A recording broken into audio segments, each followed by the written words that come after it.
नमस्कार मंडळी, श्री स्वामी समर्थ. आज मी सिद्धेश्वर देवस्थान सोलापूर येथे आली आहे. आज श्रावण महिन्यातला तिसरा श्रावणी सोमवार आहे.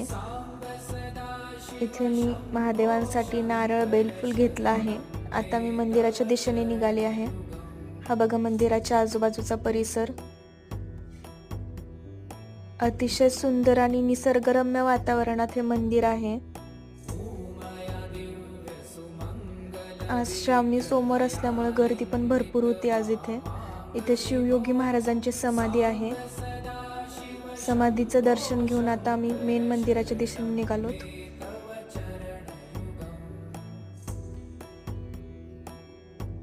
इथे आम्ही दर्शन घेऊन आजूबाजूला छोटी मोठी मंदिरं होती, त्या पण मंदिराचं दर्शन घेतलं. इथे थोडा वेळ आम्ही बसलोत. आता आपण बघू शकता या